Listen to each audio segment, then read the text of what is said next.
মুখ্যমন্ত্রী মমতা ব্যানার্জি সভায় বলেছেন, মানুষ চাইলে মাথা নত করে সরে যাব। এ প্রসঙ্গে দিলীপ ঘোষ বলেন, উনি বুঝতে পেরেছেন মানুষ সরিয়ে দেওয়ার আগে সসম্মানে সরে যাওয়া ভালো। নন্দীগ্রামে অশান্তি নিয়ে দিলীপ ঘোষ বলেন, দক্ষিণবঙ্গে যেখানে ইলেকশন হচ্ছে সেখানে এরকম ঘটনা ঘটছে। তৃণমূল বুঝতে পেরেছে জেতার কোনো চান্স নেই। ভোটারদের কর্মীদের ভয় দেখিয়ে আটকানোর চেষ্টা করা হচ্ছে, যা করার এবার ইলেকশন করে নিচ্ছে। খুন খারাপি চলতেই থাকে, তবে এবার প্রথম বোধহয় খুন হলো না ইলেকশনে। তবে এরপরে পশ্চিমবঙ্গে ইলেকশনে আর এসব হবে না। একজন 56 বছর বয়সী মহিলাকে যেভাবে খুন হয়েছে, পশ্চিমবঙ্গে মহিলাদের কি সুরক্ষা আছে তা বোঝা যাচ্ছে। বাংলাদেশের একজন এমপি এখানে চিকিৎসা করাতে এসে খুন হয়ে গেছে, তাতেই বোঝা যাচ্ছে পশ্চিমবঙ্গে কার সুরক্ষা আছে। দেশি বিদেশি, ধনী গরিব, শহর গ্রাম, কোথাও সুরক্ষা নেই। প্রধানমন্ত্রীকে মমতার ডিবেট চ্যালেঞ্জ প্রসঙ্গে দিলীপ ঘোষ বলেন, প্রধানমন্ত্রীর কোনো কাজ নেই, ফালতু লোকেদের সঙ্গে ডিবেট করবেন। যাদের কোনো কাজ নেই তারা ডিবেট করবে। আমরা কাজ করি সাধারণ মানুষের জন্য, প্রধানমন্ত্রী তাই করছেন।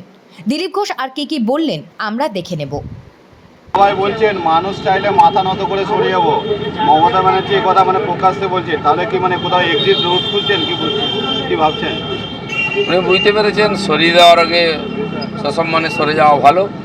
আর এটা 4 তারিখের পরে মানুষ কিন্তু বলে দেবে যে দিদি ঘুম পেয়েছে, বাড়ি যাও।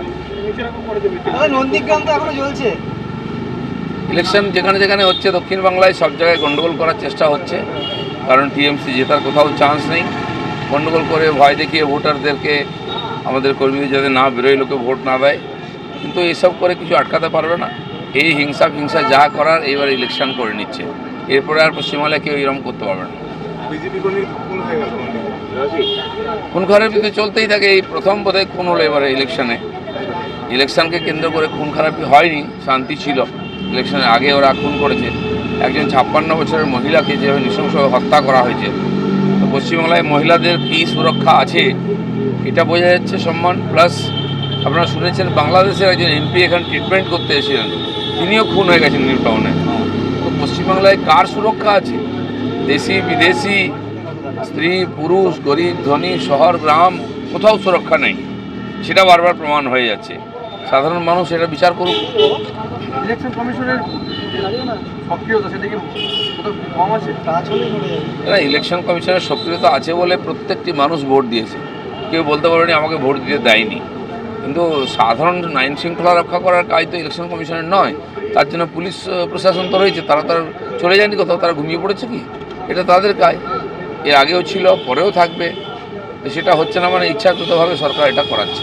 দিলীপ দা, প্রধানমন্ত্রীকে সরাসরি চ্যালেঞ্জ ছুড়ে দিচ্ছেন মমতা বন্দ্যোপাধ্যায়। তিনি বলছেন জায়গা আপনি ঠিক করুন, মঞ্চ আপনি ঠিক করুন, আমাদের মধ্যে ডিবেট হোক। কেন প্রধানমন্ত্রীর কোনো কাজ নেই? ওদের মধ্যে ফালতু লোকদের সঙ্গে ডিবেট করবেন? যাদের কোনো কাজ নেই ডিবেট করতে যায়, আমাকে ডিবেট করতে দেখেছেন কোথাও? আমরা কাজ করি সাধারণ মানুষের সঙ্গে দেখি। প্রধানমন্ত্রী তাই করছেন। আর প্রধানমন্ত্রী কি করছেন তার হয়ে বলবে সাধারণ জনতা। দাদা, গরু পাচার চক্রের অন্যতম পান্ডা এনামুলের সংস্থার টাকা দেখা যাচ্ছে যে দেবের সিনেমায় ইনভেস্ট করা হয়েছিল, পরে যদিও বলছেন যে দেব সেই টাকাটাকে ফিরিয়ে দিয়েছেন। দেখুন, এসব তথ্য প্রমাণ আছে বলেই ইডি সিবিআই ডাকছে বহু লোককে, ওনাকেও ডাকা হয়েছে। এখন জবাব দেবেন উনি। তথ্য প্রমাণ যদি থাকে কোর্টে গিয়ে তার জবাব দিতে হবে। সেগুলো এক্সপোজ হয়েই গেছে। দেখা যাক সেই বাঁকেতে যারা ঢুকেছে না, টিএমসি পার্টিতে যারা গেছে তাদের গায়ে কালি লেগেছে, বলতে পারবে না কেউ। তো সেই জন্য ঠিক করুন ওরা কোথায় থাকবেন, কী করুন। দাদা, আজকে তো কলকাতার রাজপথে সাধু সন্তরা রাজপথে নামছেন, যে সনাতনী বিতর্ক, মমতা বন্দ্যোপাধ্যায়ের মন্তব্য, তার পরিপ্রেক্ষিতে প্রতিবাদ। পশ্চিমবাংলার সমস্ত মানুষ, সমস্ত পেশার মানুষ কোনো না কোনোভাবে তারা প্রতারিত, বঞ্চিত, তারা প্রতিবাদ করেছেন। বাকি ছিলেন সাধু সন্তরা। মমতা ব্যানার্জি তাদেরও অসম্মান করেছেন। তারা বুঝতে পেরেছেন আজকে মঠ মন্দির চালানো মুশকিল টিএমসি থাকলে। মঠ মন্দিরের জায়গা লুট হয়ে যাচ্ছে, সম্পত্তি লুট হয়ে যাচ্ছে, সাধু সন্তীরা মারা যাচ্ছেন। গঙ্গাসাগর যাওয়ার সময় পুরুলিয়াতে এখানে সাধুদের উপরে আক্রমণ হয়েছিল, মারা হয়েছিল তাদেরকে, সে দৃশ্য আমরা দেখেছি।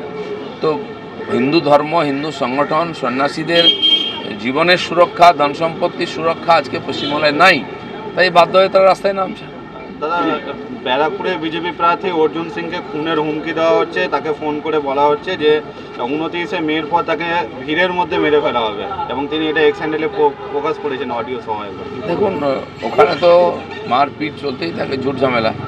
সারা পশ্চিমবঙ্গে কেউ সুরক্ষিত নয়। যদি এরকম হয়ে থাকে তাকে সুরক্ষা দেওয়া উচিত। চলো। নিউজ প্রাইম টাইমস, আপনাদের সাথে, আপনাদের পাশে।